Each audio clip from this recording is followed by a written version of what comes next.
여러분이 완전체로 이렇게 찬양하되 우리 박수로 한번 우리 수혜다들이 고생한다고 인사하도록 하겠습니다. 옆에 계신 분들하고 한번 인사합니다. 잘 오셨습니다. 예, 정숙희 권사님도 아니 잘 안 오셨나요? 정숙희 권사님. 예, 얼굴이 다 비슷하게 생기셔가지고 오늘 사도행전 저희가 꽤 오래 강의했죠. 오늘 벌써 94번째입니다. 오늘 이 사도행전 강해에 오늘 말씀을 통해 또 함께 은혜 받는 그런 시간을 가지려고 합니다. 사도행전의 하반기, 사도행전 하반기의 성경에는 바울의 기록들이 거의 다 나오죠. 전반기에는 베드로와 예수님의 12제자에 대한 이야기가 사도행전에 나오다가 그 후반부부터는 베드로의 사역, 또 그의 전도 여행 이런 이야기들이 성경의 하반장에 기록되어 있는 것을 보게 됩니다. 저는 베드로를 옛날에 바울이라고 하는 아주 두꺼운 책도 있는데 신학교 때 그 책을 읽으면서 엄청난 은혜를 받았습니다. 이 바울이 신약 성경의 3분의 1을 썼잖아요. 그것만도 위대한데 이 바울이 전했던 복음이 지금 전 세계에 전해졌으니까 그 바울의 역할은 대단했죠. 어떤 분이 그런 얘기했습니다. 역사가가 바울이 로마로 들어갔을 때 로마는 뒤집어졌다 이런 말을 했거든요. 그래서 이 바울이 전 세계를 다니며 이제 복음을 전하기를 원했고 바울 사도가 이 로마로에 가서 그 당시 로마가 전 세계를 지배하고 있었기 때문에 이 로마에 가서 복음을 전하기를 너무나도 원했습니다. 실은요. 그래서 그가 쓴 로마서에 보면 내가 속히 너희를 보기를 원한다 이런 편지의 내용도 우리가 알다시피 바울 사도가 로마로 가서 이 복음, 예수님의 십자가와 부활에 대한 복음을 전하고 싶었던 열정이 바울에게 있었습니다. 바울의 이야기가 사도행전에 잘 나오는데 어떻게 바울은 저도 이제 목회하지만 목회의 딜레마도 있고 포기하고 싶을 때도 있거든요. 어떤 때는 내려놓고 싶을 때도 실은 있습니다. 근데 어떻게 바울은 한 번도 그런 적이 없이 마침 그 앞을 향하여 기차처럼 멈춤이 없는 기차처럼 그가 그런 어떤 열정을 가지고 이 복음을 전하게 됐을까? 이게 상당히 궁금한 거예요, 실은요. 물론 그가 다메섹에서 예수님을 만난 정말로 엄청난 체험을 한 것도 동기이기도 하지만 그러나 그 체험이 영원할 수는 없잖아요. 사람이 살다 보면 은혜도 잃어버리고 믿음도 떨어진단 말이죠. 근데 바울은 한 번도 그런 적이 없이 어떻게 이 믿음의 역사를 이루었을까? 그것이 바울이라고 하는 인물을 통해 우리가 도전받는 하나의 레슨이 되기도 합니다. 특별히 바울이 꽃길을 걸어갔다면 이해가 되지만 그가 걸어갔던 길은 수많은 핍박, 환난, 어려움. 그가 고린도후서에서 쓴 편지 속에서도 그가 복음을 전하면서 당했던 핍박을 기록하고 있잖아요. 40대에 한 대가 많은 매도 맞고 돌로 돌팔매질해서 거의 죽다시피 또 매를 맞고 빌립보 지방에서는 채찍으로 매를 맞아 그 감옥에 처박혀 있는 바울. 그럼에도 불구하고 그가 당하는 모든 환경들을 다 승리하고 그 모든 환경들을 극복하고 이 복음의 열정이 그의 마음속에서 식지 않도록 했던 이유, 그것이 다메섹 체험의 하나만으로 그게 가능할까? 그 체험도 우리가 과거에 받은 은혜가 시간이 지나면 잊어지기도 하잖아요. 그 다메섹 체험이 그를 그렇게 만들었다고 하기에는 좀 설명이 안 되고, 그는 그가 어떻게 죽을 때까지 이 복음의 열정을 잃어버리지 않고 환난과 핍박이 있는 삶의 현장에서 그가 그토록 하나님의 복음을 전할 수 있었던 힘과 능력은 뭐였나? 그것이 바울을 연구하면서 깨닫게 되는 아주 중요한 진리다 이렇게 보면 됩니다. 오늘 본문이 그런 말씀에 대한 어떤 소스를 좀 제공하는 것 같아요. 여러분 믿음이라고 하는 것은 일관성이 있어야죠. 근데 이게 말처럼 쉬운 건 아닙니다. 믿음이 일관성 있는 것은 말처럼 쉬운 것은 아니에요. 우리가 살다 보면 롤러스코터를 타는 것처럼 어떤 때는 막 올라가기도 하고 어떤 때는 막 내려가기도 하는 것이 인생이거든요, 실은요. 근데 내가 올라갔든 내려왔든 내 믿음이 풍성하든 내 믿음이 약하든 간에 그 어떤 상황 속에서도 그 믿음의 그 능력을 잃지 않는 것, 이게 신앙생활에 대단히 중요한 거거든요. 어떻게 하면 이 바울처럼 이 믿음의 동력을 잃어버리지 않고 그에게 주어져 있는 삶에서 승리할 수 있을까? 저는 제자 훈련하면서 그런 얘기합니다. 여러분 기차를 한번 생각해 보세요. 기차의 가장 앞에가 기관실이죠. 모든 기차는 이 기관실이 기차의 동을 끌고 가는 거예요, 실은요. 나머지 손님들이 타는 그 열차에는 기관실이 없어요. 이 열차가 이 큰 열차의 뒤에 있는 기관실을 열차를 끌고 가는 것은 오직 기관실 때문이거든요. 이 기관실의 동력과 힘이 나머지 손님들을 태운 그 칸을 끌고 가는 거거든요. 그래서 기차는 그 손님들이 태운 칸마다 동력이 있는 게 아니에요. 엔진이 있는 게 아닙니다. 오직 기차는 앞에 있는 기관실에 모든 엔진이 있는 거죠. 거기에 집중하는 거죠. 그래서 이 기관실의 힘으로 나머지 객실들을 끌고 가는 거예요. 기차를 한번 상상해 보세요. 우리가 여기서 한번 상상해 봐요. 신앙생활은 우리가 앞으로 가야 되잖아요. 뒤에 것을 바라보지 말고 좌로나 우로나 치우치지 말라 했기 때문에 앞을 가게 만드는 동력이 뭐죠? 기관실이거든요. 그러면 그 기관실을 뭐라고 하느냐? 그 기관실을 우리가 팩트라고 하는 거, 팩트. 그러니까 사실이라고 하는 거예요. 이게 대단히 중요한 겁니다. 그러니까 우리의 신앙을 끌고 가는 것은 팩트예요. 사실이라는 거예요. 그러면 이 기관실 뒤에 붙어 있는 객실의 첫 번째는 우리가 감정이라고 합시다. 뭐든지 상관이 없어요. 그 뒤에 붙어 있는 객실을 믿음이라고 합시다. 자, 그러면 우리가 앞으로 나가는 이 신앙의 여정 가운데 가장 중요한 것은 믿음이나 감정이 아니에요, 실은요. 제가 볼 때 그것은 동력이 되지 못해요. 우리의 신앙생활에 이 철길을 이탈하지 않고 믿음의 길을 온전히 걸어갈 수 있게 만드는 힘은 기관실에 있는데 그 기관실이 뭐냐면 팩트, 사실이라는 거예요. 그것이 우리를 끌고 가는 거예요. 여러분 대개 신앙생활하는 분들이 감정이 끌고 가는 분들이 있거든요. 이런 분들이 나타나는 현상이 뭐냐면 좋을 때는 막 좋다가도 뭐 기분 나쁜 일 있으면 또 완전 디프레션이 걸려가지고 마음 상실하고 목사님 저 교회 못 나가겠어요 막 이러거든요. 이런 분들은 감정이 앞세워 가는 분들이에요. 여러분 사람의 감정은 결코 믿을 수가 없어요. 여러분 감정의 신앙생활을 드라이브하면 얼마 가지도 못하고 넘어져요. 왜요? 우리의 감정이 좋을 때는 업하지만 삶이 어려움이 오고 고통을 당하고 원치 않는 일을 만나고 시험 당하고 고통 당하면 그 감정은 언제나 무너지는 거예요. 그러니까 신앙생활에 있어서 중요한 게 그겁니다. 감정이 우리를 드라이브하지 못하게 하라. 여러분 감정을 따라 신앙생활을 하려는 분들이 조심하셔야 돼요.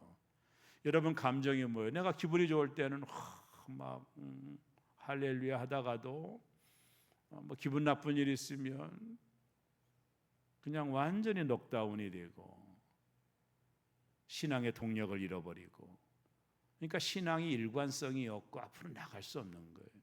여러분 감정을 앞세워서 가면 안 돼요. 신앙생활은 반드시 실패합니다. 그 다음에 믿음이라는 거, 여러분 믿음이 여러분의 삶을 이끌고 가면 안 돼요. 아니 목사님 믿음이 중요한데 왜 그런 말씀하시냐고 여러분 말씀하겠지만 여러분 사람의 믿음이요 신기해요. 제가 목회하면서 느끼는 게 뭐냐면 사람의 믿음을 나는 보지 않겠다 이런 말 스스로 많이 하거든요. 여러분, 교회가 이제 임직을 할 때, 중직자를 세울 때 가장 먼저 보는 것이 믿음이 아니에요. 여러분, 사람의 믿음은요, 요동칩니다. 제가 그걸 많이 봤어요. 믿음이 좋다라고 했던 사람이 영원히 좋냐? 그렇지 않아요. 여러분, 베드로가 얼마나 믿음이 좋았어요? 예수님 십자가 질 때 도망갔잖아요. 그 가짜 믿음이었거든요. 사람의 믿음, 베드로가 이러잖아요. 예수님, 누구도 당신을 손대지 못하게 하겠습니다. 내가 목숨을 걸고 당신을 지켜주겠습니다. 베드로 그러잖아요. 예수님이 십자가 진다고 할 때. 베드로가 사실이거든요. 그렇게 하려고 했어요, 베드로가. 근데 막상 십자가가 다가오고 예수님이 끌려갈 때 그 믿음이 다 어디 가는지 몰라요. 도망갔습니다, 베드로가. 여러분, 절대로 믿음이 여러분의 인생을 이끌어 간다고요? 논센스입니다. 여기는 목사도 마찬가지입니다. 여러분의 믿음이 언제나 최고점에 있을 것 같아요? 그렇지 않아요. 믿음이 약해지고 떨어지면 진짜 믿지 않는 자보다 더 못된 행동을 하거든요. 그러니까 믿음이라고 하는 것은 믿을 수가 없어요. 진짜 내 자신도 못 믿어요. 여기는 목사인 나도 나의 믿음을 믿을 수가 없어요. 언제나 요동치거든요. 좋은 일이 있고 내 뜻대로 될 때는 믿음이 좋은 것 같다가도 어떤 시험 당하고 이상한 소리 들려오면 또 디프레션에 걸려가지고 빌빌대고 있는 내 모습을 바라보면서 믿음이라고 하는 실체 자체를 신뢰할 수 없겠구나. 내 자신도 그렇게 나를 평가하거든요. 신앙생활, 여러분, 마치 믿음은 냄비에 물이 끓는 것과 똑같아요. 어떤 은혜로운 현상과 환경이 만들어지면 팔팔 끓는 것처럼 막 주여 하다가도 삶의 어려움이 오면 언제 그랬느냐는 식으로 믿음이 다운되고 떨어지고, 그런 경우가 우리가 있는 다반사 아닙니까? 여러분, 신앙생활에 여러분의 믿음을 붙잡고 가는 것도 중요하지만 그게 전부가 아니에요. 신앙생활에 제가 볼 때 가장 중요한 것은 마치 기차의 기관실처럼 팩트라는 거예요. 이 팩트가 뭐냐면 진리, 하나님의 말씀이 나를 끌고 가야 되는 거예요. 감정이 아닙니다. 여러분, 감정이 여러분을 끌고 가면 여러분 실망하게 돼요. 믿음이 여러분을 끌고 가면, 믿음 좋을 때는 좋죠. 그러나 믿음이 다운될 때는 진짜 대책 없어요. 믿지 않는 자보다 더 못합니다, 실은요. 그러니까 우리의 신앙이 팩트, 이 진리, 하나님의 말씀이 우리를 끌고 가는 거예요. 이 하나님의 말씀을 따라가는 것이 그래서 중요합니다. 하나님의 말씀을 따라가면 감정에 요동하지 않고 들쑥날쑥하는 믿음에 요동하지 않아요. 가장 중요한 것은 하나님의 말씀이 나를 이끌어가는 것, 이게 건강한 신앙생활이고 하나님이 원하는 신앙생활이에요. 말씀을 쫓아갔던 아브라함처럼 하나님의 말씀이 나를 이끌어가는 거예요. 자, 그럼 하나님 말씀을 많이 알아야 돼요. 여러분 한번 따라합니다. 세상 끝날 때까지 내가 너와 함께 하겠다. 이게 누구의 말씀이죠? 하나님의 말씀이에요. 그 하나님 말씀을 믿습니까? 믿습니까? 여러분과 세상 끝날 때까지 함께 하신다고 약속하신 그 하나님 말씀이 나에게 주신 말씀으로 믿어지나요? 근데 왜 풀이 죽어 있어요? 왜 걱정하세요? 왜 염려하세요? 믿는 게 아니에요. 여러분, 그 말씀을 내가 믿는 거예요. 그리고 그 말씀을 붙드는 겁니다. 세상 끝날 때까지 하나님이 나와 함께 한다고 하셨어. 그 말씀이 나에게 레마의 말씀으로 받아들이고 어떠한 상황과 환경 속에서 그 말씀이 나를 끌고 가도록 만드는 거예요. 아무것도 염려하지 말라. 내가 너와 함께 할 것이다. 좌로나 우로나 치우치지 말라. 네가 어디로 가든지 내가 너를 형통하게 할 것이다. 이 하나님의 팩트, 하나님의 진리의 말씀이 우리의 삶을 끌고 가게 될 때 감정에 휘둘리지 않고 들쑥날쑥하는 믿음에도 휘둘리지 않아요. 여러분, 믿음이 좋다라고, 그거 진짜 엄청난 착각이에요. 제가 보니 믿음이 좋아서 교회가 뭔가를 세웠더니 나중에는 보니까 사탄보다 더 큰 역할을 하더라고요. 이게 믿음이 좋다라는 게 나도 못 믿는 거예요. 나도. 그러니까 믿음이 나를 이끌어가는 것은 당연하지만, 그죠? 믿음이 없이는 하나님을 기쁘시게 못하지만 그 믿음이라는 게 영속성이 없다라는 거예요. 좋을 때는 좋다가도 나쁠 때는 한없이 떨어지기 때문에 그 믿음이 내 인생을 이끌고 가면 실패한다라는 거예요. 또 감정도 좋을 때는 좋지만 기분 나쁜 일 있으면 감정이 다운되잖아요. 그러니까 신앙생활에 동력이 상실되는 거예요. 여러분, 신앙생활은 절대로 사람을 보지 마세요. 신앙생활은 하나님의 말씀을 붙들고 가는 것. 누가 뭐라고 해도 듣지 마세요. 하나님의 말씀, 나는 그 말씀을 쫓아 살리라. 그 말씀을 따라가리라. 어떠한 상황 속에서도 그 말씀을 쫓아가리라. 이래야 흔들리지 않고 레일에서 벗어나지 않는 겁니다. 신앙생활, 감정을 붙들고 가지 마요. 여러분, 감정이 이끄는 사람들 많잖아요. 기분 나쁜 일이 있으면 목사님 저 다른 교회로 갈게요, 이러거든요.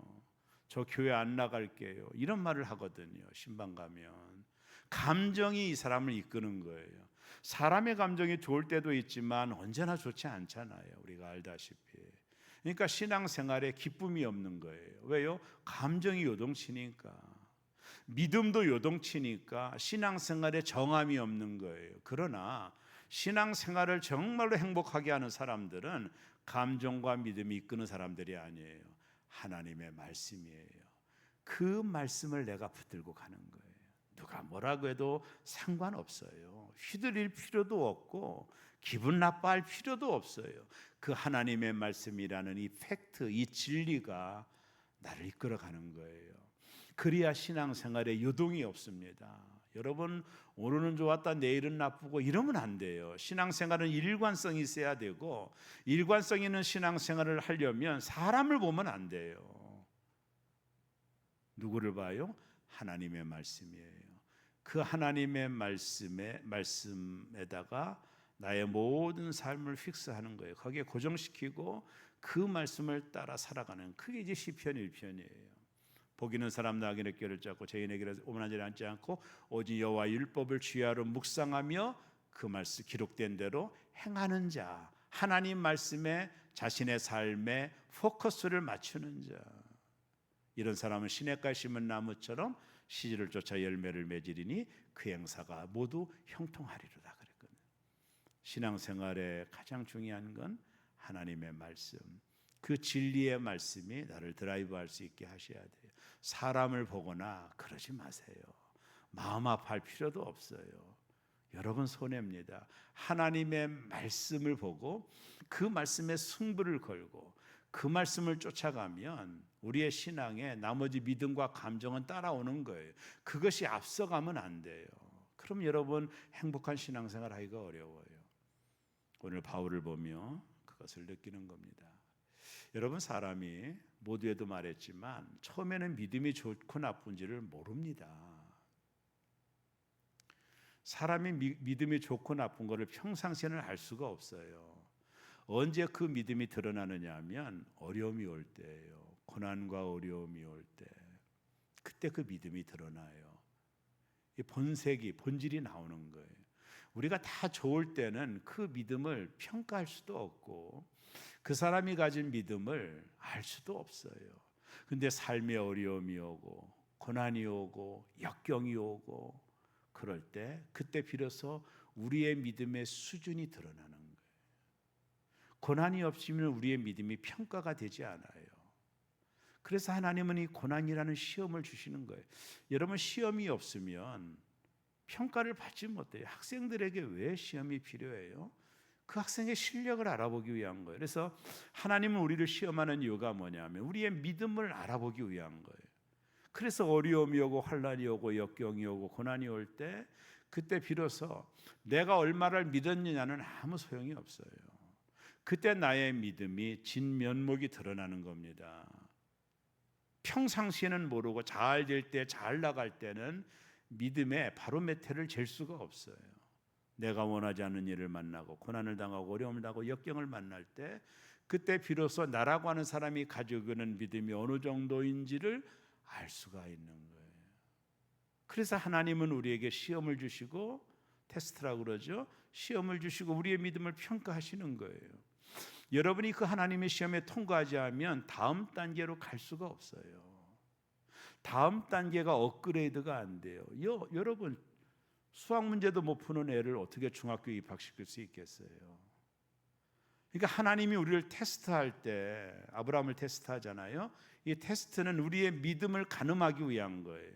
하나님께서 그 테스트에 어떻게 반응하느냐를 하나님 보고자 하는 게 성경에 나오는 시험이라는 테스트거든요.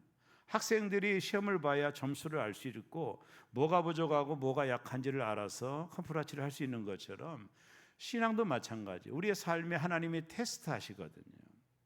그 테스트를 할 때 그게 테스트가 되게 여러분 테스트는 항상 신체적인 것과 정신적인 고난이 동반이 돼요. 트라이라고 하는 게 시련이라는 거거든요. 시련도 동일하지만 테스트도 항상 내가 결단해야 되고 희생해야 될 일들이 따라요.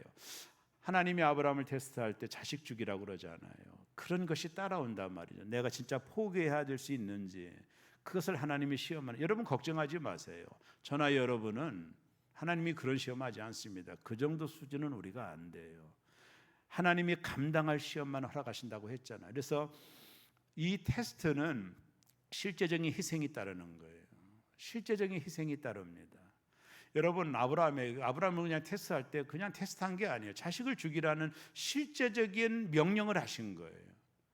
그게 얼마나 아브라함에게 소중한지 아시잖아요. 우리가 설명 안 해도. 근데 아브라함은 그걸 하나님께 드리는 거예요. 그러니까 하나님 뭐라고 말해요? 아브라함아 이제 네가 나를 네 사랑하는 족자보다도 사랑한 줄 알았나. 여러분 그 텍스트를 통과하셔야 여호와 이레 하나님을 만나는 겁니다. 근데 우리의 믿음이 그 하나님의 테스트를 통과를 못하는 거예요. 왜요? 우리 안에는 욕심 때문이에요. 이게 나를 발목을 붙잡고 있는 거예요. 더 이상 업그레이드가 되지 않은 신앙생활을 못하는 거예요. 그게 보면 믿음 생활이. 그러니까 우리 인생의 고난과 역경이 올 때 우리의 믿음이 드러나요. 제가 친구 중에 안명기라는 친구가 있는데 몇 번 제가 여러분에게 말씀드렸죠. 초등학교 4학년 때부터 아주 친한 친구였습니다. 근데 우리가 머리가 커가지고 고등학교 같이 다니는데 한 번은 제가 우리 할머님으로부터 미나토를 배웠어요. 미나토 아시죠? 저는 고돌이는 못합니다. 그 계산이 복잡해서 지금도 못하거든요. 근데 이제 미나토는 그림 보고 따먹는 거니까 얼마나 재미난지 몰라요. 그래서 우리 친구들이 모여가지고 명절 때인지 뭔지 기억이 안 납니다. 그 안명이라는 친구가 성품이 참 좋은 친구였거든요. 근데 이제 그때 10원짜리 놓고 미나토를 했는데 네, 안명기가 그런 놈인 줄 처음 알았어요. 광 팔았다는데 나 뭔지 몰라요. 그러니까 막 열을 내고 화를 내는데 얘가 평상시 안명기가 맞는지. 여러분 그래서 사람이 화투판에 가면 그 성격 드러난다고 하잖아요. 그러니까 뭔가 계기가 되면 드러나거든요. 평상시에는 다 믿음이 좋은 것처럼 있다가 교회가 어떤 큰 일을 할 때는 그 일이 드러나는 거죠. 그러니까 화투판에 가면 그 사람의 성격이 드러난다고 그러잖아요.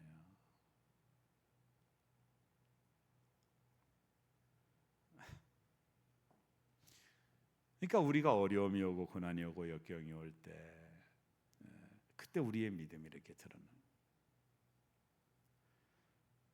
어려움이 올 때 믿음의 반응이라는 게 중요하잖아요.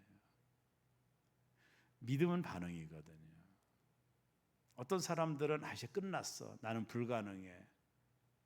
그런 어떤 분들은 나는 극복할 수 있어. 하나님 나와 함께 하실게. 이 반응이거든요. 실은. 바울 사도를 공부하면서 그 믿음에 대한 그 바울이 흔들리지 않은 믿음을 가졌던 이유, 그게 바울이 그 아라비아라는 곳에 가서 3년을 직거하면서 하나님의 말씀을 통달한 거예요. 모든 학자들이 동의하거든요. 성경은 안 나오지만 하나님의 말씀에 대한 분명한 확신, 그것이 바울에게 있었어요. 그러니까 어떤 핍박이 와도 고난이 와도 바울은 절대로 흔들리지 않아요. 왜요? 진리가 자신을 끌고 갔거든요.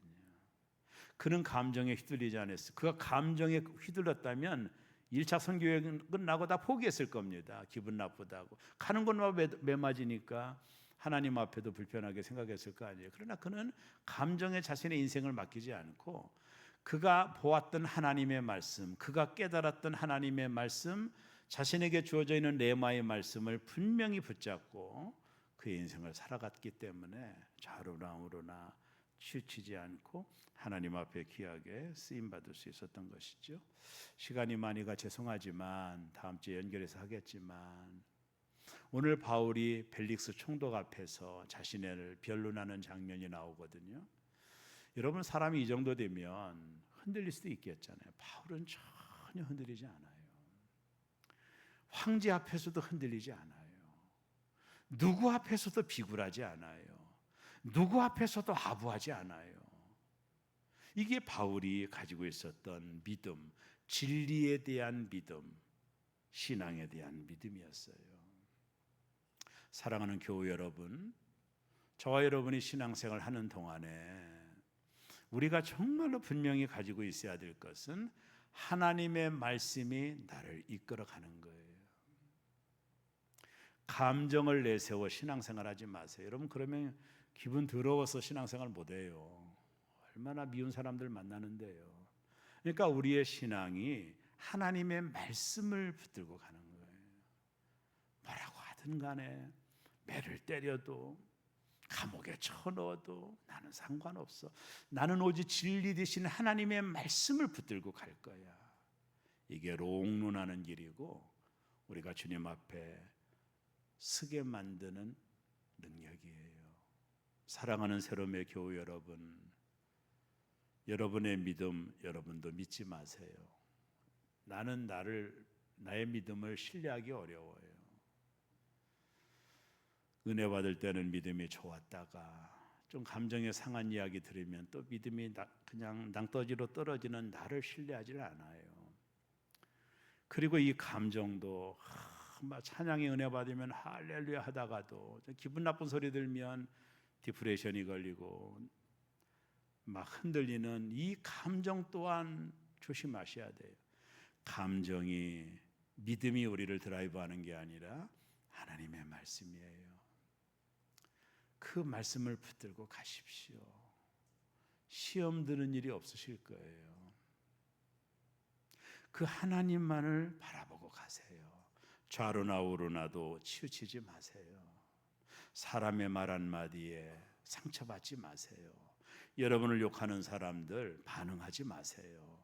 다 하나님이 하실 것으로 믿고 여러분과 저는 오직 하나님만을 바라보며 진리 되시는 예수님의 주신 말씀을 붙들고 그 말씀을 따라가야만이 신앙생활을 잘할 수 있고 시험 들지 않고 승리할 수 있는 거예요. 저는 목회하면서 가장 듣기 싫은 말이 뭐냐면 시험 들었다라는 말입니다.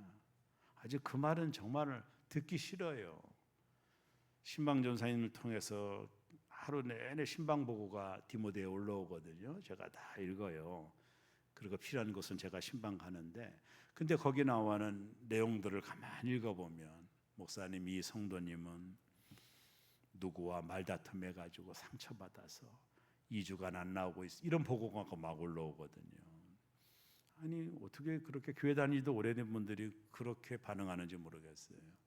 목사가 가장 듣기 싫은 말은 시험당했다라. 여러분 절대로 시험당했다고 하지 마세요. 제명에 못 살아요. 저도요. 그게 가장 불안한 거예요. 시험당할 필요가 없어요. 사람을 보지 마세요. 여기는 목사를 보지 마세요. 여러분, 나는 그냥 스피커에 불과한 거예요. 세례 요한이 나는 소리라고 그랬잖아요. 예수님을 전하는 소리에 불과한 거. 소리가 무슨 형체가 있나요? 나는 여기 있는 목사는 스피커예요. 스피커가 좋다라는 것은 공부 열심히 하고 설교한다는 뜻이고 스피커가 시원찮다는 것은 준비하지 않고 설교한다는 것 차이지 스피커는 똑같아요. 그러니까 여러분 여기 있는 스피커로만 보세요. 연구 잘하는 스피커는 좋은 스피커 성능의 JBL 같은 스피커 EV 그러나 공부도 안 하고 설교 준비도 안 하는 스피커는 저기 낙원상가에서 1,000원, 2,000원 사는 스피커겠죠. 스피커는 마찬가지예요. 그냥 스피커로 보세요. 목사를 볼 때 절대로 목사 때문에도 시험 드는 일을 당하지 여러분 손해입니다. 왜 사람 때문에 시험을 당합니까? 여러분이 못마땅하면 하나님이 책임져 주실 거예요. 그러니까 사람을 보면 안 되고 하나님을 바라보는 거예요. 그리고 그분이 주신 그 말씀을 바라보고 우리의 신앙생활을 하셔야 돼요.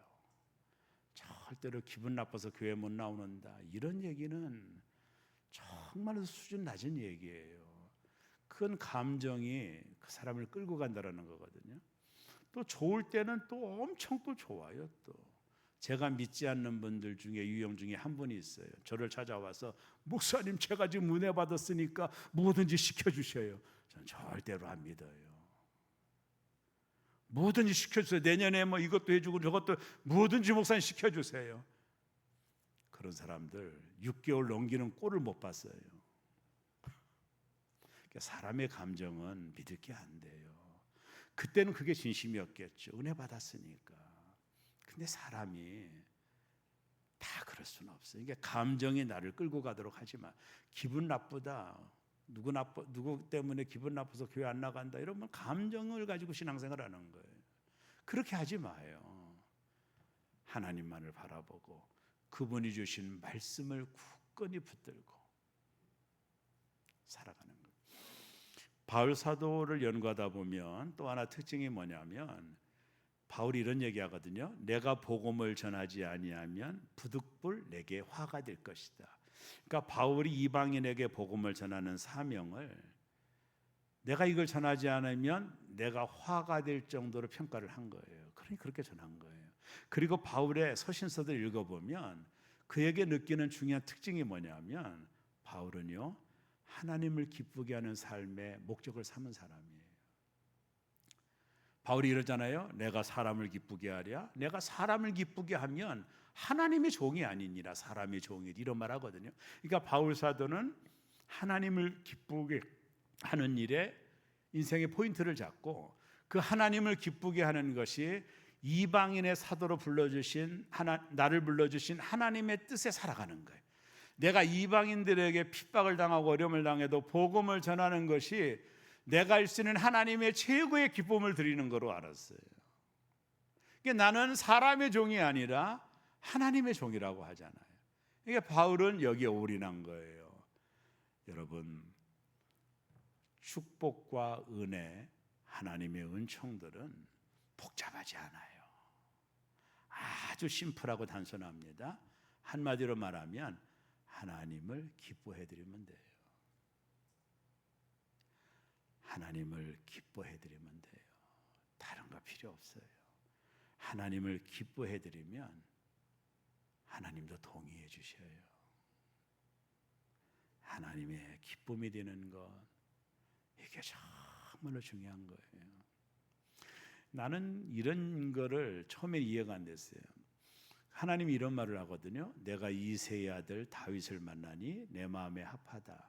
그 당시 다윗은 하카탄이라고 해서 부모로부터 인정도 못 받고 형제로부터 인정도 못 받아. 사무엘이 이새의 아들들에게 기름 부을 때 다윗을 부르지도 않았습니다. 넌 올 필요도 없어. 너 같은 꼬맹이는 올 필요도 없게 예외된 부모로부터도 예외된 사람이에요. 근데 하나님은 다윗을 보면서 그는 내 마음에 합한 자다. 성경에 나오는 유일한 코멘트입니다. 다윗에게는 그 말을 들어본 인물이 없어요. 내가 이새 아들 다윗을 만나니 내 마음에 합한 자다. 여러분 다윗의 인생을 보세요. 통일왕국을 이루고 어마어마한 성전 자신의 왕궁을 건축하고도 하루하루 잠을 못 잤어요. 하나님의 지성소 하나님의 성막이 있는 저 지성소는 낡고 허물어졌는데 내가 이게 뭔가. 그래서 다윗은 견딜 수 없는 고통을 가지고 있는 거예요. 하나님의 성소가 있는 저 성막은 다 휘어져 가지고 비도 새고 하는데 나는 이렇게 으리으리한 왕궁에 사니 이게 마땅한가? 다윗은 아무리 큰 왕궁에서도 편안한 잠을 못 잤다고 시편에 나오거든요. 그래서 그가 성전 건축을 계획한 거예요. 하나님을 좀 기쁘게 해드리고 싶었어요. 그는 온통 하나님을 기쁨이 되는. 여러분, 다윗이 내가 봐도 참 기뻐요. 다윗은 전쟁에 나갈 때 백전백승이거든요. 여러분, 다윗이 사울 임금이 죽잖아요. 그럼 이스라엘 사람들은 다윗을 왕으로 추대하려고 모든 게 세팅되어 있거든요. 이게 다윗이 그냥 헤브론 땅에 올라가면 왕이 되는 겁니다. 근데 다윗이 뭐라고 말합니까? 하나님 앞에, 하나님 제가 올라갈까요? 올라가지 말까? 그거 물어보는 사람이에요. 그냥 가면 왕이 되는 거거든요. 그는 전쟁에 나갈 때 한 번도 하나님 앞에 기도하고 않고 나간 적이 없어요. 하나님, 이 전쟁 나에게 승리하게 해주시고 나와 동행해 달라고. 그리고 전쟁에 나갔어요. 모든 순간 다윗의 몸짓, 언어, 행동 하나가 하나님의 기쁨이 되었어요. 그러니까 하나님이 그러잖아요. 내가 이세 아들 다윗을 통해 나의 뜻을 펼치리라. 그게 통일 왕국을 이루는 거예요.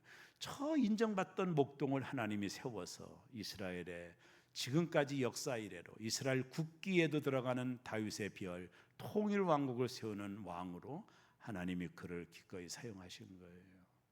우리가 하나님의 기쁨이 되는 일에 우리의 삶의 모든 것이 맞춰진다면 여러분, 하나님은 우리가 하는 모든 일에 동의해 주실 거예요. 중요한 것은 내가 하나님의 기쁨이 되는 겁니다. 신앙생활은 복잡하지 않습니다. 복잡할 필요도 없습니다. 하나님의 기쁨이 되는 거예요. 이게 참 좋아요. 지난주도 교회가 이 소시 고장 나가지고 다들 고통하던데 그 얘기를 누가 들었는지 이번 주 1,000만 원 또 헌금을 했더라고요. 여러분, 그분이 돈이 아깝지 않아서 하는 게 아니거든요. 그런 작은 몸집들, 우리 신미 집사도 이번 첫 번째 받은 월급 전액을 또 천열매로 드렸더라고요. 그분들에게 돈이 아깝지 않은 게 아니거든요. 그러니까 우리의 오늘 수진 집사도 드렸던데 우리의 작은 몸짓이 하나님을 기쁘게 해드리는 거거든요. 뭐 이것이 얼마나 하나님이 기쁨이 되겠어요. 그러나 하나님이 기쁘게 하는. 제가 오늘 설교 나오기 전에 오늘 육남전도 너무나 사랑하는 우리 집사님들 헌신 예배 드리는데 제가 그래도 깨끗한 옷이라도 입고 와야 되겠다. 하나님 기쁘시죠? 저 단장하고 나왔습니다. 이렇게 기도하고 나왔어요. 작은 거라도 하나님이 기쁨이 되려고 하는 거죠. 하나님이 가장 서운한 것을 하나님이 뒷방 하나님으로 만드는 거예요. 옛날 그럽디다 우리 할머님이 이 목사 서운한 얘기 하는 거예요. 자기는 이 집에 뒷방 할머니 같다고. 그게 서운한 거죠. 며느리한테. 나한테 일러 바치는 겁니다. 여러분, 하나님이 뒷방 하나님으로 있으면 안 돼요. 그분이 안방에 계셔야 돼요. 그분이 내 인생의 주관자가 되시는 거죠.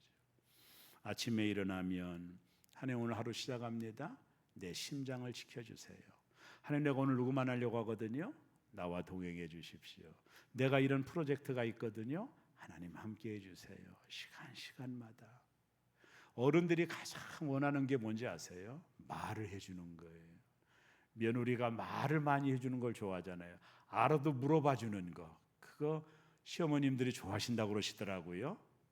알아도 물어봐 주는 거. 어머니 이건 어떻게 해요? 알면서도 어머니의 위치를 인정해 주시듯이 우리가 하나님 앞에 작은 거라도 상의하고 이런 일이 있으면 하나님께 여쭤보고 기도하지 않고는 아무것도 시작하지 말고 그냥 사건 치고 하나님께 매달리지 말고 처음부터 하나님의 음성 듣고 행동하고 작은 것 하나라도 하나님의 기쁨이 되면 여호와를 기뻐하라.